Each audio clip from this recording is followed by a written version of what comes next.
Y no sé, porque el invitado también estaba bailando, Me pero imagino. no era un, no lo no lo Un llamamos, entendido. sí, un entendido, no lo llamamos para ese tema, no lo llamamos para hablar de Wars, y si lo llamamos a hablar porque es doctor en criminología, pero ya que te gustó, doctor Martens, ¿cómo está? Buenos días, te saluda Silvia Viera y Diego Martínez, te vimos moviendo la cabeza, ¿te gusta también? Vamos a Sí, contracturar un poco que es feriado, antes de entrar es en el una tema. música muy contagiante, es una música muy linda. Muy linda, es verdad. ¿Bailaste en tu época?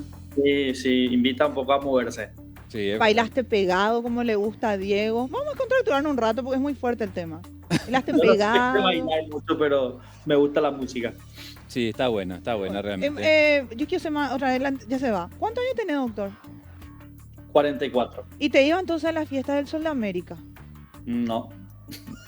Bueno, es de mi equipo él. No soy de Asunción, yo soy sanpedrano. Teníamos otros lugares. ¿Cuál es el lugar en tu época? No sé, no recuerdo. Este doctor. Pasa que él es de mi equipo, no salíamos nosotros a farrear, nos No, quedamos. nosotros estudiábamos, nosotros estábamos estudiando. ¿Viste? Y mira dónde terminaron. Sí, bueno, Aguantándome a mí hablando de estos temas. ¿Vieron?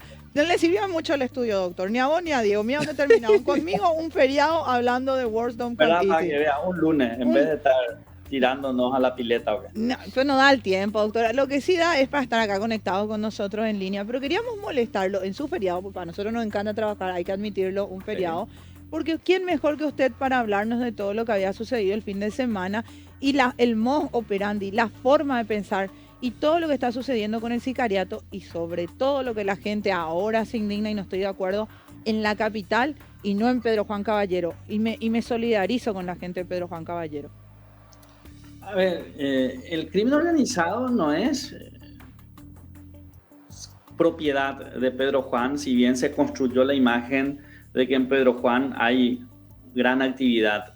Pero nosotros tenemos actividad del crimen organizado en todo el país, en algunos lugares más visibles, en otros menos visibles.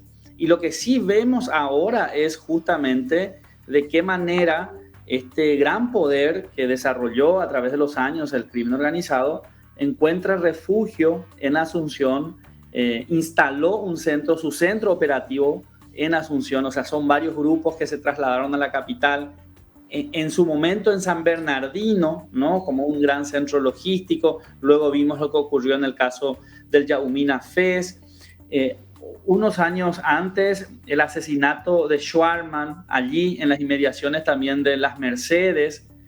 Otros sicariatos que no llamaron tanto la atención, que ocurrieron en el barrio Santa Ana de Asunción, en el cinturón pobre de Asunción, pero hoy sí, al ser un barrio de clase media, un barrio histórico, un supermercado histórico, como que nos estamos asustando un poquitito. También devela nuestra centralidad como país, ¿verdad? El asunción céntrico. Sí. Pero lo que todo esto nos indica es de que hay una tolerancia social. Esto es importante, creo, resaltar. Nosotros como sociedad no estamos acostumbrados a rechazar, a reaccionar negativamente ante situaciones donde vemos que alguien se convierte en rico de la noche a la mañana, cambia de auto, cambia su nivel de vida. Es más, hasta lo vemos como un modelo de progresión social. Esto es por un lado. Y por otro lado, nos muestra la gran penetración en los sistemas de justicia y seguridad de esta forma de actuar. Y lastimosamente nuestras instituciones, en especial la Contraloría General de la República, nunca inició un análisis de correspondencia entre los ingresos de fiscales y policías destinados a la persecución del crimen organizado y la forma en que viven. Porque vemos comisarios con salarios de 8 o 9 millones que se mueven en camionetas de 70, 80 mil dólares. Vemos policías que se mueven también en camionetas blindadas. Vemos fiscales que viven en countries donde los terrenos cuestan más del $1.000.000. Entonces, todo esto, ¿cómo es posible si es que no hay un ingreso de dinero ilícito a las arcas de estas personas? Y sin embargo, como te decía y reitero, la Contraloría ni siquiera inició un análisis de correspondencia de ingresos y formas de vida o bienes que ostentan estas personas. Entonces, el crimen organizado trabaja y se mueve muy cómodamente en Asunción. No es el primer caso, ni va a ser el último. Recordemos que también en otro centro, el centro comercial de Asunción, fue detenido el administrador regional del PSC, que luego fue extraditado al Brasil. Le tenía como secretario a un policía en actividad, ahora fue condenado a 4 años de cárcel.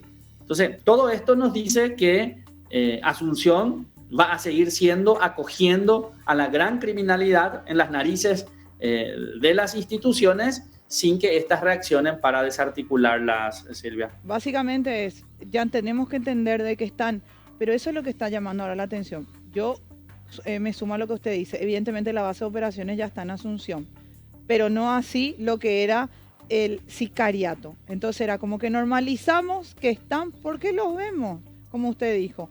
Y tengo 2 situaciones particulares de 2 en Ciudad del Este, un country muy importante, y hacia la Traschaco también un barrio cerrado muy importante, donde tengo toda mi familia. Y se normaliza, capaz que después ya no me dejen entrar en ninguno de los lugares, pero se normaliza lo que usted dijo. Fiscales con casas llamativamente fastuosas, lujosas, que Silvia, yo no puedo tener y no tengo ese dinero para pagar eso. ¿Cómo con un salario de 15, 16 millones te vas a construir? O sea, a ver, hagamos un poco, ¿cuántos años tenemos que ahorrar si ganamos 16 millones para comprar el terreno? Para comprar el terreno en ese country en Ciudad del Este, sobre todo. El terreno vale $1 millón más o menos, el terreno. ¿Y qué hizo? ¿Cómo hizo? O sea, es que necesariamente tuvo que haber venido dinero sucio del narcotráfico, del contrabando, del tráfico de armas. De lo contrario no cuadra. ¿Y por qué esto no interviene la Contraloría? ¿Por qué el Ministerio Público no dispone de intervención? ¿Por qué no controla a sus fiscales? No son más de 300. Es fácil controlarlo si hay voluntad. Entonces, ese es el problema que tenemos de la tolerancia social e institucional, y que no nos sorprenda que en alguno de estos country o en alguna universidad o en algún shopping, como ocurre en otros países, en el futuro próximo tengamos asesinatos, tengamos sicariato, tengamos ejecución, y que vayan por los hijos y le afecten a los bienes. En este caso, los disparos que se produjeron allí frente al supermercado afectó autos, afectó viviendas. Lastimosamente no estamos hablando mucho de eso, pero son daños colaterales que ya se produjeron. Sí. Doctor, ahora te saluda Diego Martínez. Buen día. Hablando de esto último que ya estabas mencionando, a tu criterio como analista, que seguro estuviste observando el hecho en sí, y preguntarte a quién o a qué grupo criminal crees que le beneficia, le favorece que hayan matado a Uruguazú. Y claramente es al PCC. De hecho, Uruguazú estaba vinculado al PCC hasta que él empezó a abrirse solo, tomar decisiones, desobedecer las directivas, actuar por cuenta propia, ¿no? Y ahí está esta simbología de la pedagogía del horror y de la violencia, el de haberlo matado, no solo de 34 disparos, sino que muchos de estos disparos impactaron directamente en la cabeza. Esto implica no podés estar por encima de nuestra cabeza institucional PCC, le desfiguraron el rostro, o sea, ni siquiera los familiares tal vez le hayan podido reconocer. Entonces estamos hablando de una pedagogía, como te digo, del horror, de la violencia, que disciplina, que gobierna a través de la forma en que cometen estos hechos. Y es la tónica que hemos tenido en los últimos años: descuartizamientos, desmembramientos, candados. Pero más ocurre en el PCC eso, porque pareciera una de las organizaciones criminales más violentas en sus mensajes, al menos. En nuestra región es PCC la que tenemos más presencia, mayor presencia. No es la única. En el Brasil y hay más de 70. Muchos están haciendo negocios aquí. Y lastimosamente este terror, esta pedagogía muy propio de México, de Colombia, siempre ha venido ocurriendo y está progresando en nuestro país, lastimosamente. O sea, es una pena. Doctor, de lo que pudiste ver, ¿quién queda como líder en este momento de los narcos en Pedro Juan? Se menciona un nombre, habría que confirmar, ¿no? Creo que se publicó en estos días incluso, ¿no? Pero este señor, él nunca fue un líder, un gran líder. O sea, era una persona en ascenso, era una persona que estaba cobrando protagonismo, y justamente el problema con el gran grupo vino de la desobediencia a las órdenes, ¿no? Entonces va a tardar Pero un tiempo. esta desobediencia no es porque él, como ya lo decía Diego, a más tempranas horas, es porque él se sentía el patrón, él mismo el jefe. Entonces, ¿por qué yo voy a aceptar órdenes siendo que yo soy ya el jefe? Él Sí, se no, autoelegía como el jefe. es en esa línea, en esa misma línea. Entonces, claro, empezó a tener problemas, empezó a llamar la presencia institucional, más intervenciones, y eso empezó a molestar, y nada, se decidió sacarlo de circulación, como dicen, ¿no? Te pregunto, doctor, los mensajes, la forma del mensaje, o sea, hablabas de los disparos, ciertamente cuando vos ya sabes que lo tenés caído, derrotado, y con un disparo más ya estaba liquidado, pero la cizaña y con la que se ven los disparos es un mensaje claro. Ese es el mismo mensaje que se quiso dar en Yaumina, cuando muchos de los testigos hablan de que casi 2 ráfagas de 2 cartuchos más o menos se vaciaron a la persona, o a él, intentándolo agarrar a él como objetivo principal. Y en aquel entonces me sumo, también podría haber sido el PCC. Y estos tienen vinculación con esto que les decía, la pedagogía de la violencia. O sea, cada disparo, cada tiro, el lugar en donde se realiza, guarda relación con un mensaje. Entonces, ese mensaje, al estar destruyendo la cabeza, lo que muestra es nadie está. De hecho, una de las reglas del PCC es de que todos deben obediencia al PCC y nadie puede estar por encima del PCC. Y también se vincula a Areguazú, que él tomó decisiones muy graves como la de asesinar a personas sin pedir autorización o sin haber pasado por el conducto apropiado. Matar personas, según la regla del PCC, está prohibido, salvo cuestiones muy excepcionales. ¿Por qué? Y porque esto atrae presencia institucional, atrae intervenciones, y entonces dificulta hacer negocios. El mensaje puede ser, si usted habla de la locación, el barrio y estar a nada más que unas cuadras de la embajada americana. No, yo no lo veo un poco a estar a cuadras de la embajada como un mensaje, sino que era la oportunidad que tuvieron para matarlo, porque andaba, como se ve, en camioneta blindada, era difícil conseguir el objetivo. El año pasado, justo a esta época, en esta época más o menos, lo de su casa fue un ataque donde se recogieron más de 200. Puede ser que no tenía, Diego, nos preguntamos, ¿verdad, Diego? Claro. Custodio. Acá en Asunción. Sí, acá en Asunción. No. Ni armado, al menos ahí. A ver, una cuestión súper sencilla.